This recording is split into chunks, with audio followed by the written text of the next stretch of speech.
Hello दोस्तों। आज का हमारा टॉपिक है एमएस ऑफिस पर। एमएस ऑफिस क्या है? तो सबसे पहले देख लेते हैं कि एमएस क्या है।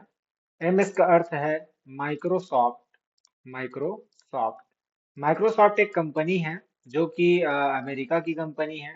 और यही कंपनी ने आपका जो कंप्यूटर है जिसका ऑपरेटिंग सिस्टम है विंडो, ये भी यही कंपनी बनाता है, माइक्रोसॉफ्ट। तो एमएस का शॉर्ट नेम है और इसका पूरा नाम माइक्रोसॉफ्ट है। और माइक्रोसॉफ्ट ऑफिस को माइक्रोसॉफ्ट कंपनी के द्वारा बनाया गया है। माइक्रोसॉफ्ट ऑफिस कौन सा सॉफ्टवेयर है? तो माइक्रोसॉफ्ट ऑफिस बहुत सारे सॉफ्टवेयर का एक पैकेज है जिसके अंतर्गत ऑफिस से काम करने, ऑफिस में जैसे बहुत सारे मैनेजमेंट का काम होता है, तो ऑफिस को मैनेज करने के लिए जो जो सॉफ्टवेयर की जरूरत पड़ेगी, उसमें से बहुत सारे सॉफ्टवेयर इस पैकेज के अंदर होते हैं। इस ऑफिस माइक्रोसॉफ्ट कंपनी के द्वारा बनाया गया पैकेज सॉफ्टवेयर है। पैकेज इसलिए सर क्योंकि इसमें बहुत सारे एप्लीकेशन सॉफ्टवेयर इसके अंदर मौजूद होते हैं। इसमें कोई भी किसी भी प्रकार के बहुत सारे एप्लीकेशंस होते हैं। एप्लीकेशन कहने का मतलब है दोस्तों, एप्स। जैसे आप अपना मोबाइल पे चलाते हो व्हाट्सएप फेसबुक, उसको आप क्या बोलते हो? ऐप बोलते हो। ये शॉर्ट नाम है। ऐप को पूरापन बोलते हैं एप्लीकेशन, लेकिन हम इसको ज्यादातर काट ही बोलते हैं, ध्यान रहे।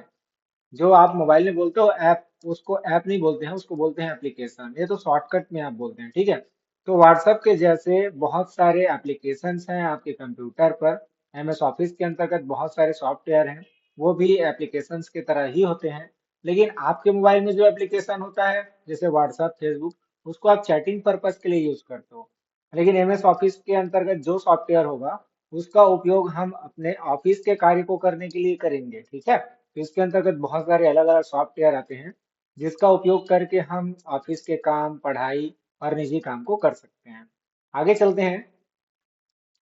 एमएस ऑफिस में कौन कौन सा सॉफ्टवेयर होता है अगर आप देखना चाहें, ध्यान रहे दोस्तों। यहाँ पर लिखा है एमएस ऑफिस में कई प्रोग्राम होते हैं। प्रोग्राम कहने का मतलब वही है, या तो ऐप। आप प्रोग्राम को ऐप भी बोल सकते हो, जो कि आप मोबाइल में ऐप बोलते हो, जैसे इंस्टा एक ऐप है, फेसबुक ऐप है। वैसे ही एमएस ऑफिस के अंदर बहुत सारे ऐप होते हैं, ठीक है। और इसी को आप पूरा बोलते हो एप्लीकेशन। ये मैं आपको बार बार याद करा रहा हूँ क्योंकि बच्चों को कंफ्यूजन नहीं होनी चाहिए। गांव में ज्यादातर बच्चे एप्लीकेशन बोलने से अलग सोच लेते हैं, प्रोग्राम बोलने से अलग सोच लेते हैं। ऐसा नहीं है। प्रोग्राम भी उसी को बोलते हैं, शॉर्टकट में ऐप भी उसी को बोलते हैं, और फुल नेम में एप्लीकेशन भी उसी को बोलते हैं, ठीक है। तो एमएस ऑफिस के अंदर बहुत सारे एप्लीकेशन सॉफ्टवेयर या ऐप होते हैं, जिनमें से सबसे ज्यादा इस्तेमाल होने वाले कुछ सॉफ्टवेयर आपके सामने हैं, जिनका नाम मैं बताऊंगा। सबसे पहला है एमएस वर्ड, उसके बाद है दूसरा MS Excel, MS PowerPoint, MS Outlook, MS Access, और भी बहुत सारे हैं दोस्तों, 10-15 तो आम बात है। इसके अंदर कम से कम 15 ठो सॉफ्टवेयर हो सकता है, क्योंकि इसके अंदर एक दो ऑप्शन नहीं, बहुत सारे होते हैं। तो इसमें हम लोग सबसे ज्यादा यूज करते हैं दोस्तों माइक्रोसॉफ्ट वर्ड। तो माइक्रोसॉफ्ट वर्ड क्या है? तो माइक्रोसॉफ्ट वर्ड एमएस ऑफिस का एक एप्लीकेशन सॉफ्टवेयर है। माइक्रोसॉफ्ट वर्ड एमएस ऑफिस के अंदर ही रहता है, ध्यान रखें। एमएस ऑफिस एक पैकेज है और उसी पैकेज के अंदर माइक्रोसॉफ्ट वर्ड होता है। माइक्रोसॉफ्ट वर्ड क्या है, तो इसके लिए एक बार फिर से आगे बढ़ते हैं। थोड़ा सा हम लोग माइक्रोसॉफ्ट ऑफिस के वर्जन भी देख लेते हैं, और वर्जन के लिए आगे जाते हैं। तो ये देखिए, माइक्रोसॉफ्ट ऑफिस के कौन कौन से वर्जन हैं। तो भैया इसके बहुत सारे वर्जन हैं, ये बहुत पहले से चल रहा है। बहुत पहले आया था 95, एम एस ऑफिस 95। उसके बाद आया एम एस ऑफिस 97। उसके बाद आया एम एस ऑफिस 2003। उसके बाद आया एम एस ऑफिस एक्सपी। उसके बाद आया एम एस ऑफिस 2007, ये भी आपके पास ज्यादा चलता है, आप जानते होंगे। उसके बाद है M S Office 2010, M S Office 2013। ज्यादातर अभी भी इन दोनों में ज्यादातर काम हो रहा है। लेकिन अगर मैं ऑफिस लेवल की बात करूं तो वहाँ 2016 को चलाया जा रहा है, 2019 को चलाया जा रहा है, ठीक है। और अभी मैं आपको जो पढ़ाऊंगा वो वर्जन रहेगा एम एस ऑफिस 2024 का। तो ये बहुत सारे संस्करण जो आपकी स्क्रीन के सामने दिख रहे हैं, तो ध्यान रखें, ये संस्करण है बहुत सारे। और अभी हम सबसे लेटेस्ट वर्जन सीखेंगे, एम एस ऑफिस 2024। तो चलिए आगे बढ़ते हैं। और अभी एमएस ऑफिस में हम सबसे पहले देखने वाले हैं पहला software MS word. MS office के अंतर्गत का सबसे पहला सॉफ्टवेयर हम देखेंगे एमएस वर्ड, ठीक है। मैं आपको बार बार रिपीट इसलिए बोल रहा हूँ ताकि आपको कंफ्यूजन नहीं होनी चाहिए। एमएस ऑफिस एक पैकेज है। इसी पैकेज के अंदर एमएस वर्ड आता है, इसी के अंदर एमएस एक्सेल आता है, और इसी के अंदर पावर पॉइंट आता है, ठीक है। तभी मैं सबसे पहले आपको एमएस वर्ड पढ़ा रहा हूँ, ठीक है। तो एमएस वर्ड के बारे में देखते हैं, आज पहला दिन है तो उसके हिसाब से ही पढ़ेंगे। अगर आप बिल्कुल फ्रेशर हैं, आपको एमएस ऑफिस के बारे में बिल्कुल नहीं पता, तो कृपया लाइन बाय लाइन आप वीडियो को देखें। हम वीडियो इस प्रकार से बनाने की कोशिश कर रहे हैं कि जो बच्चा पहली बार भी कंप्यूटर के बारे में सीख रहा हो, वो ईमानदारी से इसको समझ सके, उसके लिए आसान हो। अगर आप जाते हैं तो हो सकता है कि कुछ बातें बोरिंग हो, बट फिर भी मैं चाहूंगा कि आप थोड़ा सा सुने, आपको कुछ ना कुछ जानकारी जरूर मिलेगा। तो आगे बढ़ते हैं। तो अभी हम आपको बता रहे हैं सबसे पहला टॉपिक, माइक्रोसॉफ्ट वर्ड। इसको अपन शॉर्टकट में बोलते हैं दोस्तों एम एस वर्ड, ठीक है। अरे लास्ट वाला तो वर्जन है। आप भैया जैसे 2007 को भी ले सकते हो, 2010 को भी ले सकते हो, मैंने आपको वर्जन में थोड़े टाइम पहले बताया था। आप देखना चाहें तो यहाँ देख लें, वर्जन में ये देखें, ये 2007, 2010, 2013। तो आपके सिस्टम में कौन सा इंस्टॉल है आप देख लें, मेरे में तो 2024 है। अभी मैं आपको आगे बताऊंगा। अभी आगे बढ़ते हैं दोस्तों। तो माइक्रोसॉफ्ट वर्ड क्या है? तो माइक्रोसॉफ्ट वर्ड भैया एक एप्लीकेशन सॉफ्टवेयर है। माइक्रोसॉफ्ट वर्ड एक क्या है? एप्लीकेशन सॉफ्टवेयर है। एप्लीकेशन सॉफ्टवेयर किसको बोलते हैं दोस्तों? जैसे मैंने आपको बताया, आप मोबाइल में व्हाट्सएप चलाते हैं, आप मोबाइल में फेसबुक भी चलाते हैं। तो ये व्हाट्सएप और फेसबुक को आप क्या बोलते हो? मोबाइल में ऐप बोलते हो। जी हाँ। उसी प्रकार से व्हाट्सएप, सॉरी, माइक्रोसॉफ्ट वर्ड भी एक क्या है? ऐप है। लेकिन ऐप को ऐप नहीं बोला जाता, इसको पूरा बोलते हैं एप्लीकेशन। समझ में आ गया? उसको तो आप शॉर्टकट में बोलते हो ऐप। तो माइक्रोसॉफ्ट वर्ड भी एक ऐप है, जिसके अंतर्गत हम वर्ड प्रोसेसिंग का कार्य करते हैं। वर्ड प्रोसेसिंग कहने का मतलब है दोस्तों, दस्तावेज बनाने का। जैसे किसी भी प्रकार का पत्र बनाना हो या पत्र लिखने का काम करना हो, तो उसके लिए हम माइक्रोसॉफ्ट वर्ड का उपयोग करते हैं। ध्यान रहे, व्हाट्सएप फेसबुक में आप केवल चैटिंग करने या सोशल मीडिया के रूप में यूज करते हैं, लेकिन माइक्रोसॉफ्ट वर्ड का उपयोग आप किसी भी प्रकार के पत्र लेखन के लिए कर सकते हैं, ठीक है। तो जब इसके लिए एक बार मैं थोड़ा सा आपको डिटेल में बताना चाहूंगा, जो देख लें। माइक्रोसॉफ्ट वर्ड पूरी दुनिया में वर्ड प्रोसेसिंग सॉफ्टवेयर के रूप में भी चलता है। ध्यान रहे, माइक्रोसॉफ्ट वर्ड को वर्ड प्रोसेसिंग सॉफ्टवेयर के रूप में भी जाना जाता है।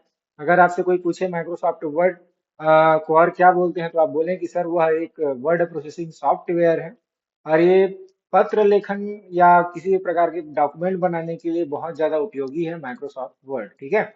और इसे बनाया गया था माइक्रोसॉफ्ट कंपनी के द्वारा। जैसे कि आपको मैंने बताया, यह माइक्रोसॉफ्ट ऑफिस का ही एक भाग है, उसके पैकेज के अंदर ये मौजूद होता है। इसके इस्तेमाल बैंक में, कार्यालय में होता है। इस एप्लीकेशन का उपयोग करके आप क्या क्या बना सकते हैं, तो आपको मैं बता दूं। बिजनेस लेटर बना सकते हैं, जैसे कोई सरपंच, पंच या पार्टी का कुछ रहता है, लेटर हेड, लेटर पैड, तो वो सब आप इस माइक्रोसॉफ्ट वर्ड से बना सकते हैं। और आप अपना रिज्यूम भी बना सकते हैं। आप न्यूज़पेपर छाप सकते हैं, बुक को छाप सकते हैं, और बिजनेस रिपोर्ट भी बना सकते हैं, पीडीएफ फाइल बना सकते हैं, और आप लेबल और स्टिकर जैसे कप वगैरह में अपन लगाते हैं वो सब बना सकते हैं। आप अपने स्कूल कॉलेज के लिए जो जो आवेदन पत्र बनाते हैं वो सब आप बना सकते हैं। इससे आप क्वेश्चन पेपर बना सकते हैं। आप इससे अपने दुकान का जो बिल है वो भी आप बना सकते हैं। तो माइक्रोसॉफ्ट वर्ड से जितने भी लेखन संबंधित कार्य हैं, ज्यादातर इसका उपयोग तो मैं बोलूं तो कलेक्टर ऑफिस में या तहसील ऑफिस में ज्यादा होता है। कलेक्टर जो भी बात बोलता है उसको उसका ऑपरेटर लिख के देता है, तो उसमें जो वर्ड मैटर बनाने का है वो माइक्रोसॉफ्ट वर्ड में होता है। तहसील में भी जो शपथ पत्र वगैरह बनता है वो सब माइक्रोसॉफ्ट वर्ड में ही बनता है। और तो आई होप समझ में आ गया होगा। मैं आपको दोबारा बोलना चाहूंगा, कंप्यूटर में अगर किसी भी प्रकार की पत्र बनाने का काम हो, पत्र पत्र मतलब कोई सा भी पत्र होगा वो, या तो शपथ पत्र होगा, या तो स्टाम्प पत्र हो, या कुछ भी पत्र होगा, आप आंख बंद करके माइक्रोसॉफ्ट वर्ड का उपयोग करेंगे। अभी अब अगला देखते हैं कि माइक्रोसॉफ्ट वर्ड फाइल का जो एक्सटेंशन नेम होता है वो क्या होता है। वो होता है .docx। अब आपके मन में ये आ रहा होगा कि भैया एक्सटेंशन नेम क्या होता है, तो भैया एक्सटेंशन नेम के बारे में बताएंगे, लेकिन अभी याद रखिए, माइक्रोसॉफ्ट वर्ड में आप जो भी फाइल बनाते हैं, वो फाइल कंप्यूटर में क्या नाम से सेव होता है? .docx। आप भले नाम जो भी दे, जैसे मैं दे दूंगा फाइल का नाम चंद्रा, लेकिन चंद्रा तो आपने दिया, लेकिन कंप्यूटर भी उसको देगा चंद्रा .docx। समझ गए? तो यहाँ पर आप जो दिख लिखे हो वो चंद्रा लिखोगे खाली, लेकिन कंप्यूटर उसको ऑटोमेटिक बना लेगा अपने पास .docx। अब जिस भी फाइल के पीछे में ये एक्सटेंशन लग जाएगा, वो समझ में आ जाता है कि ये कौन सा फाइल है, तो ये भैया माइक्रोसॉफ्ट वर्ड का फाइल है, क्योंकि माइक्रोसॉफ्ट वर्ड का ही एक्सटेंशन .docx होता है। अभी एक्सटेंशन फाइल के बारे में मैं आपको क्लियर बता रहा हूँ कि एक्सटेंशन फाइल होता क्या है। चलिए आगे बढ़ते हैं। हाँ, देख ले थोड़ा सा। एक्सटेंशन फाइल क्या होता है? फाइल के नाम का वह हिस्सा होता है जो एक पीरियड के बाद आता है और फाइल के प्रकार की, वो टेक्स्ट है कि इमेज है कि वीडियो है, क्या है, उसको खोलने वाले एप्लीकेशन को बताता है। उदाहरण के लिए जैसे 1 सेकंड के लिए आपके मोबाइल में कोई वीडियो होगा, तो वीडियो को चलाने के लिए आप कैलकुलेटर एप्लीकेशन का उपयोग थोड़ी करेंगे जी।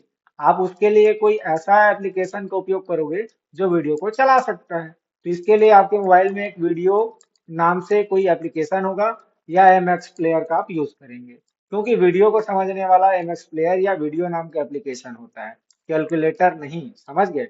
उसी प्रकार से अगर आप कोई फोटो को ओपन करोगे, तो फोटो को समझने के लिए हमारे मोबाइल में या तो फोटोस नाम का एप्लीकेशन होगा या तो गूगल फोटोस को तो सभी जानते हैं।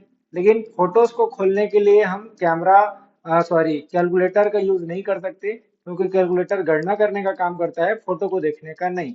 ठीक उसी प्रकार से अगर हम जो भी फाइल लेते हैं और उस फाइल का जो भी एक्सटेंशन नेम होता है, तो एक्सटेंशन नेम को ही देख करके कंप्यूटर या मोबाइल डिसीजन लेता है कि इसको कौन से एप्लीकेशन ओपन करेगा। ठीक है? जैसे कि 1 सेकंड के लिए ये देख लें।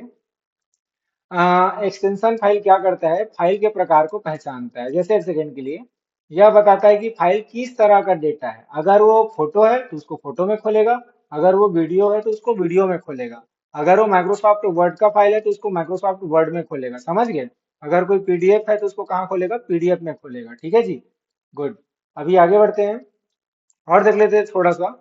हाँ, ऑपरेटिंग सिस्टम को एक्सटेंशन फाइल से ही पता चलता है। यहाँ देख लें, ऑपरेटिंग सिस्टम को एक्सटेंशन से ही पता चलता है कि फाइल को खोलने के लिए किन एप्लीकेशन का उपयोग करना है। अगर कंप्यूटर के पास किसी फाइल का एक्सटेंशन नहीं रहेगा, तो क्या गलती करेगा? फोटो को कैलकुलेटर में खोल देगा और कैलकुलेटर को फोटो में खोल देगा। वो समझ ही नहीं पाएगा कि क्या डॉक्यूमेंट को किस में खोलना है, क्या डॉक्यूमेंट किस में नहीं खोलना है। समझ गए? तो ये सब पद्धति के लिए हम लोग एक्सटेंशन नेम देते हैं। आई होप अगर समझ में नहीं आया तो आप कमेंट में करें, मैं इसके लिए आपको एक अलग ही गाइडलाइन दूंगा। एक छोटा सा उदाहरण दे देता हूँ। अगर आप अपने मोबाइल में या वीडियो कुछ भी चलाते हो, जैसे देखें मेरे पास अभी यहाँ एक फाइल है, इसका मैं एक्सटेंशन नेम देखूँ तो इस पर राइट क्लिक करूंगा और प्रॉपर्टीज पे जाऊंगा। आप थोड़ा यहाँ जूम करें, यहाँ पर डॉट पीडीएफ करके मैं थोड़ा जूम कर दे रहा हूँ। अभी मैंने जो पीडीएफ ओपन किया उस पीडीएफ का नाम है साइबर सिक्योरिटी हिंदी। हो गया इस फाइल का नाम। लेकिन ये कौन सा फाइल है? तो ये देखो डॉट पीडीएफ। ये डॉट पीडीएफ के कारण ही हमारा जो कंप्यूटर है वो समझ रहा है कि भैया ये क्या है, एक पीडीएफ है। समझ में आया? और इसको जब आप ओपन करोगे तो ऑटोमेटिक एक पीडीएफ के रूप में खुल जाएगा। ये हर डॉक्यूमेंट के साथ रहता है। मैं आपको एक माइक्रोसॉफ्ट वर्ड का भी बता देता हूँ। यहाँ पर मेरे पास एक है राम जी नाम से फोल्डर, तो मैं एक बार इसको भी आपको राइट क्लिक करके इसके प्रॉपर्टीज पे दिखा देता हूँ कि इसका एक्सटेंशन क्या है। तो आप देख रहे होंगे, आपको नजर आ भी रहा है कि इसका एक्सटेंशन, इस फाइल का नाम तो राम जी है, लेकिन इसका फाइल का एक्सटेंशन है, देखो टाइप ऑफ फाइल, इसमें लिखा है .docx। ठीक है दोस्त? तो इसी से कंप्यूटर पता चलता है कि इसको किस में ओपन करना है। अब मैं इसको डबल क्लिक करूंगा ना, तो इसको माइक्रोसॉफ्ट वर्ड में ही खोलेगा। ये देखिए, ये देखिए, ये माइक्रोसॉफ्ट वर्ड से ही खोल रहा है। ठीक है? और अगर मैं पीडीएफ यहाँ पर देखा हूँ तो ये पीडीएफ पीडीएफ ही खुलेगा, दूसरा नहीं खुलेगा। इसी कंफर्मेशन के लिए हम लोग फाइल का एक्सटेंशन नेम को यूज करते हैं। आई होप समझ में आ गया होगा। अगर नहीं समझ में आता है तो कमेंट में लिखें, हम और अच्छे से समझाने की कोशिश करेंगे। तो हम अभी देखते हैं माइक्रोसॉफ्ट वर्ड के बारे में। हमने डेफिनेशन सीख लिया, उसके बाद हम अब माइक्रोसॉफ्ट वर्ड को ओपन करना सीखेंगे कि माइक्रोसॉफ्ट वर्ड को ओपन कैसे करते हैं। माइक्रोसॉफ्ट वर्ड को ओपन करने से पहले आप ये देख लें कि आपके कंप्यूटर में एम एस ऑफिस इंस्टॉल है या नहीं। अगर इंस्टॉल नहीं है तो आपके कंप्यूटर में माइक्रोसॉफ्ट वर्ड नहीं खुलेगा। तो सबसे पहले आप वो कंफर्म कर लें। इसके लिए क्या करें? आप सर्च करें, या मैं आपको दूसरे तरीके से माइक्रोसॉफ्ट वर्ड को ओपन करने का तरीका भी बतला देता हूँ। इसके लिए क्या करें? आप स्टार्ट मेन्यू पे जाएं और यहाँ ऑल प्रोग्राम पे जाएं। यहाँ पर आपको एम एस ऑफिस का ऑप्शन मिल जाएगा, एम वाले ऑप्शन पे जाइएगा। मेरे में अभी वो नहीं है, क्योंकि मैंने शॉर्ट तरीके से उसको किया था। यहाँ पर ऐसा माइक्रोसॉफ्ट ऑफिस करके आपको दिख जाएगा। ये टूल्स है, आपके में माइक्रोसॉफ्ट ऑफिस ही दिखेगा खाली। ठीक है? दूसरा तरीका ये है, आप सीधा सीधा सर्च बार पर जाइए। और यहाँ पर डायरेक्ट सर्च कीजिए WORD। अगर आपको इस प्रकार का दिख रहा है WORD, तो आप सीधा सीधा इस पे क्लिक करिए, आपके सामने माइक्रोसॉफ्ट वर्ड खुल गया। ये देखिए, ये माइक्रोसॉफ्ट वर्ड का कुछ इस प्रकार का व्यू आएगा। इसमें आएंगे तो इसमें आपको बस लेना है बिल्कुल फ्रेश डॉक्यूमेंट, ब्लैंक डॉक्यूमेंट। इधर का आप पहले का टेम्पलेट नहीं लेंगे। आई रिपीट, आपको ज्यादा बातें समझ में नहीं आ रही है तो आप आसानी से यहीं पर क्लिक कर लें। ये सब ऑप्शंस के बारे में हम आपको धीरे धीरे करके बताएंगे। अभी आप ब्लैंक डॉक्यूमेंट पर क्लिक करें। जैसे ही ब्लैंक डॉक्यूमेंट पर क्लिक करेंगे, आपके सामने कुछ इस प्रकार का स्क्रीन खुल जाएगा। तो आपके सामने जो खुला हुआ है दोस्तों, ये है माइक्रोसॉफ्ट वर्ड का 2024 वर्जन। तो इसके बारे में भी मैं आपको बता देता हूँ कि कौन सा वर्जन है। तो इसके लिए आप जाएं फाइल टैब पे, उसके बाद जाएं मोर पे, उसके बाद जाएं आप अकाउंट पे। तो ये देखिए, अभी जो मैं आपको पढ़ाऊंगा वो माइक्रोसॉफ्ट प्रोफेशनल का 2024 वर्जन है। तो मैं आपको 2024 वर्जन को पढ़ाऊंगा। तो चलिए आगे बढ़ते हैं। अगर आपके पास 2024 वर्जन नहीं है तो आप हमें मैसेज करें या कमेंट करें, हम आपको इसका लिंक भी दे देंगे। ठीक है, अभी आगे बढ़ते हैं। तो मैं चल देता हूँ वापस, वापस आता हूँ अपने होम टैब पे। तो मैं आ गया अपने वापस मेन विंडो पे। यहीं से अभी सबसे पहले हम लोग देखेंगे वर्ड का कौन कौन सा ऑप्शन, उसको क्या क्या नाम से जानते हैं। तो सबसे पहले हम नामकरण देखते हैं। तो चलिए देखते हैं। तो ये ऊपर में जो आपको दिख रहा है दोस्त, ये ऊपर में ये जो मैं पट्टी खींच रहा हूँ, तो इससे ऊपर वाले जो इलाका है, ये पूरा ये सब, ये ऐसा मैं जिसके ऊपर लाइन चला रहा हूँ, ये सब ये पूरा, ठीक है, इसको अपन बोलते हैं टाइटल बार। क्या बोलते हैं? Title bar. ठीक है, इसके लिए मैं आपको फोटो भी सेंड कर दूंगा, अभी मैं आपको लास्ट में फोटो भी बतला दूंगा। उसके बाद ये सब आपको जो दिख रहे हैं, ये सब मेन्यूज हैं। ये सब को अपन बोलते हैं मेन्यू। ये सब क्या है दोस्तों? ये सब मेन्यू है, मेन्यू। ठीक है, मेन्यू कहने का मतलब है कि इसी के अंतर्गत आपको वो सब ऑप्शंस मिल जाएगा जो जो ऑप्शन आपको चाहिए। तो मेन्यू सब एक लाइन में है, तो इस लाइन को अपन बोल देंगे मेन्यू बार। Menu bar. ठीक है, और ये सब क्या है? तो मेन्यू है। कौन कौन से menu? File menu, home menu, insert menu, draw menu, design menu, layout menu, reference menu.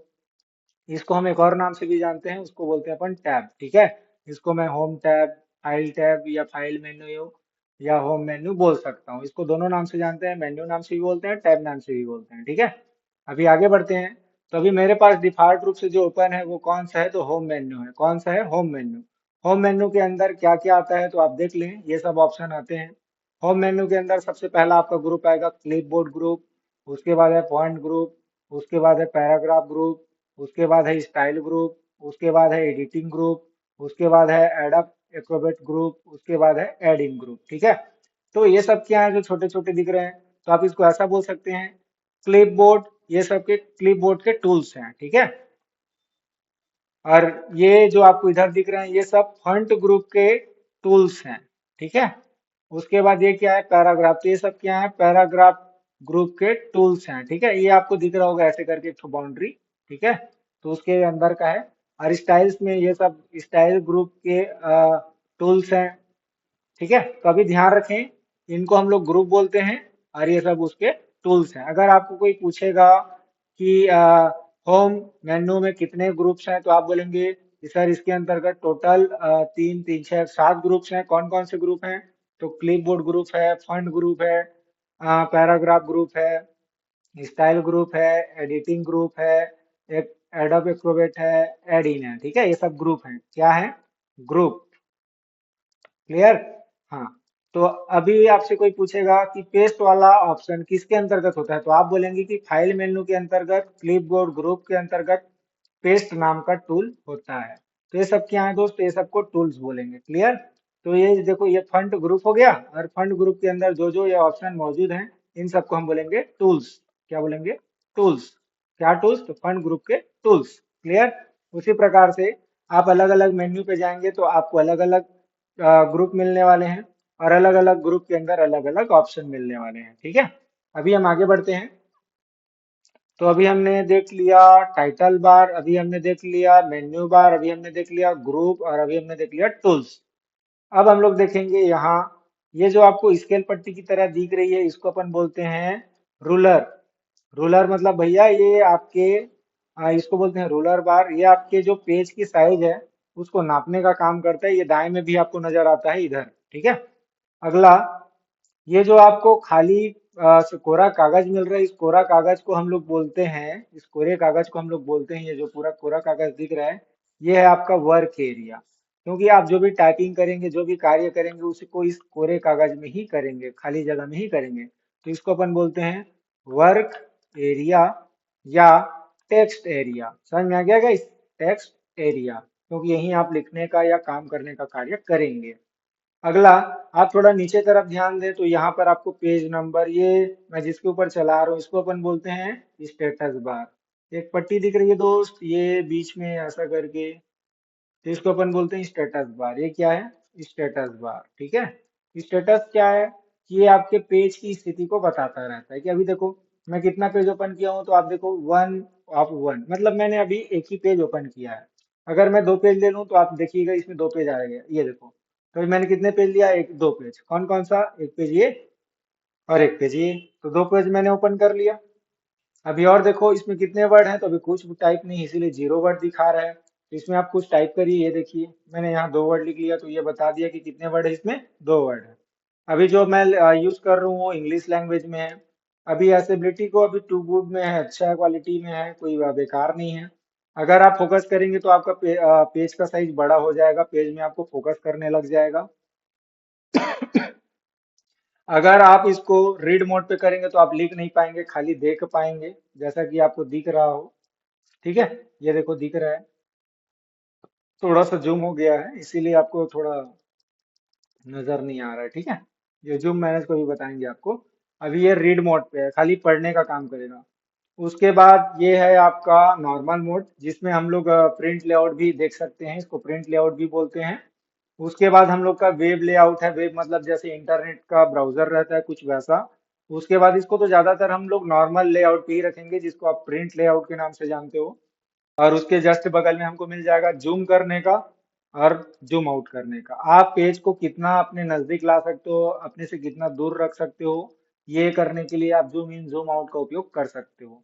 इसको अधिकतम 500% तक बढ़ा सकते हैं और इसको अधिकतम 10% तक घटा सकते हैं, ठीक है दोस्तों। इतना छोटा तो नहीं दिखेगा तुम लोग का, इसको कम से कम 100 पे रखो। इसको 100 में ही रखना चाहिए, क्योंकि 100 एक परफेक्ट दूरी होती है हमारे पूरे सब कंटेंट को देखने के लिए। तो ज्यादातर कोशिश करें कि 100% ही रहे। अभी इसमें और भी बहुत सारे बातें हैं, तो अभी के लिए बस इतना। अभी एक और चीज बताना भूल गया, ये अभी आपका जैसे ईमेल आईडी वो सब आप लॉगिन करना चाहो तो वो दिखाता है। इसको हम लोग मिनिमाइज बोलते हैं। मिनिमाइज करने से आपका इस वर्ड तो बंद नहीं होगा, लेकिन अपने आप को छुपा के टास्क बार पे ले जाएगा। ये देखिए अभी बंद नहीं हुआ है, लेकिन आपको कुछ दूसरा काम करना है तो आप मिनिमाइज कर सकते हैं, ठीक है। अगला होता है मैक्सिमाइज, ये स्क्रीन को थोड़ा छोटा कर देता है। इसको आप घुमा के कोई दूसरा स्क्रीन भी खोल सकते हैं। उसके बाद लास्ट में आता है आपका क्लोज बटन। इसको अगर मैं क्लिक करूं तो मेरा माइक्रोसॉफ्ट वर्ड बंद हो जाएगा, ये देखें। और मेरे से पूछेगा कि मैं इस फाइल को सेव करूं, अगर करना है तो आप यस कर सकते हैं, सेव कर सकते हैं। अगर नहीं चाहते हैं तो डोंट सेव करके कर सकते हैं। अभी आगे हम एक एक डिटेल पूरा क्लियर से जानने वाले हैं दोस्तों। आज पहला दिन में बस नामकरण को देखना था। तो आई होप आपको अच्छा लगा होगा। हम आपको और बेहतर वीडियो देने की कोशिश करेंगे। धन्यवाद।